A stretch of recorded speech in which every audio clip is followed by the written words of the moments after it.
Another day, another state. I'm your host Andrew, and today we're going to talk about the top 10 Pennsylvania scary urban legends. At number 10 spot, we have the walking statue of Augusta Bittner. In the northeastern part of Lancaster lies the Lancaster Cemetery. While the cemetery is massive and has hundreds of tombstones, one particular memorial sticks out to all guests who visit, and this is the tombstone of Augusta Bittner. The statue itself is gorgeous in an artistic standpoint, but I can definitely see why people fear the statue at night. And many visitors to the cemetery claim to see the statue walking across the grounds. The apparition is said to have flaming green eyes swollen with tears that seem to be trapped in a state of death, searching relentlessly for answers. Story goes that Augusta Bittner married a man named Stanley Tevis on May 3rd, 1905.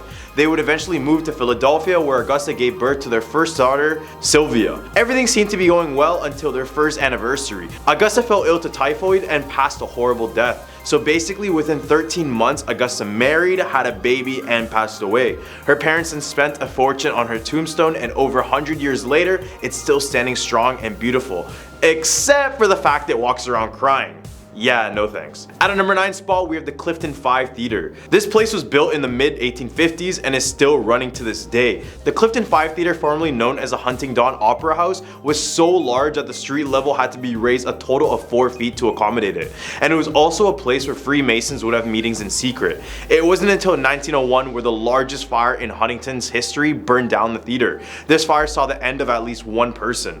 Then in 1921, a man named Andy Gamble purchased the theater only to be met with yet another fire. Eventually, a man named Blackford bought the business and named it Clifton, which is named after his son who passed away in the military. And ever since, people have claimed to witness all sorts of creepy things. Visitors cite the lady in red ghost, who is believed to be a person who is well off, wearing a scarlet dress, walking up and down the stairways. When people get too close to her, they claim to hear her whisper, "Lolita." Perhaps a daughter? No one really knows.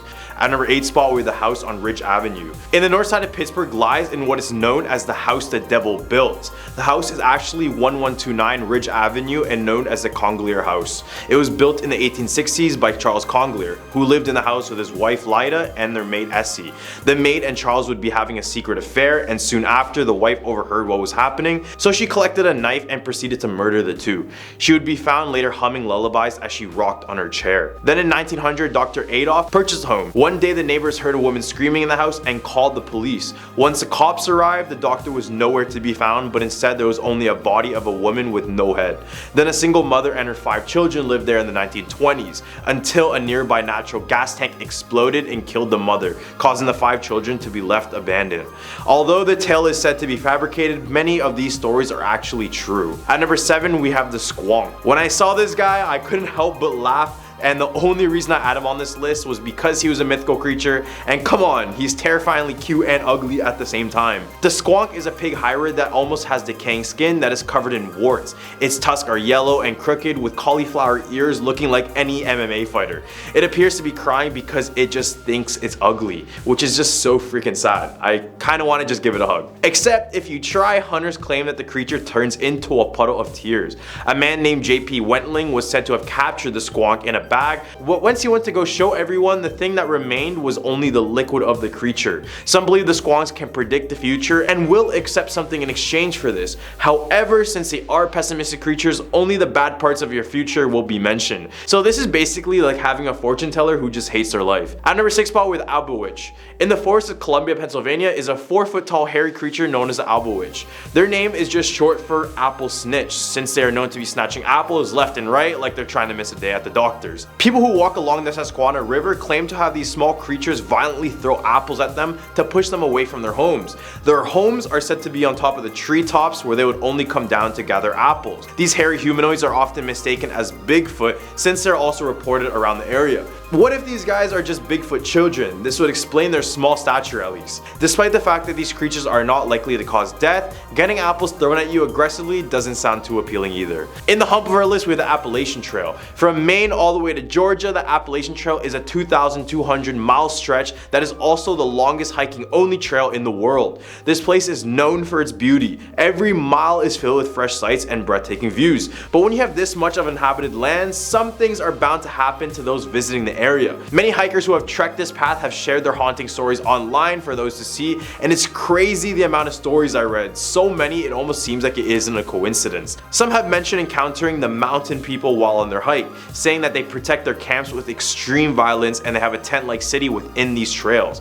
Apart from the mountain men, the trail has had over 10 homicides. The first one happened in 1974 in Georgia and 3 in Pennsylvania.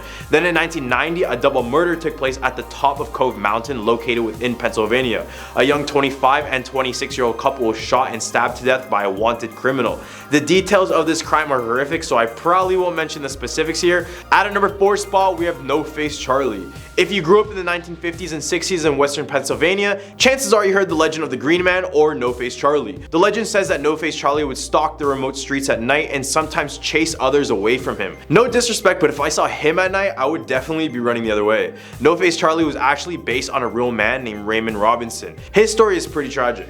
In 1919, Robinson was only 8 years old when he was reaching for a bird's nest at the top of an electrical pole when he was suddenly shocked with 11,000 volts of electricity. He was severely injured. His nose, lips, and ears, and also eyes were all gone or misshapen. And on top of that, one of his hands were completely blown off. This is what gave him this image that appears haunting for others.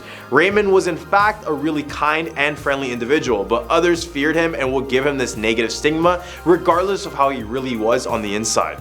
He has now since passed, and I hope he's finally accepted for who he is. At number 3 spot, we have Blue Mist Road. Blue Mist Road is actually named Irwin Road, and locals claim that you can see a blue mist covering the entire road at night. Back in the 1800s, it was a dirt road, and even to this day, it still remains unpaved. The road has way too many tragic stories to tell you in one single point, but let me tell you a few of these. This place has a very dark history to it. Legends claim that a witch lived on this road who used to practice black magic, including rituals and human sacrifice. A family lived here, and one day the husband came home in a trance-like state and murdered his entire family. At number 2 spot, we have Anna Baker's dress. This dress belonged to Anna Baker, who was a part of a wealthy family located in Altoona, Pennsylvania.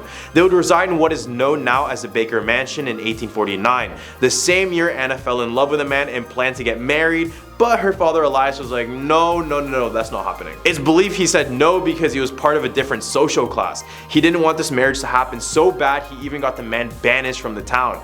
Anna was heartbroken and begged her dad, but her dad kept saying no.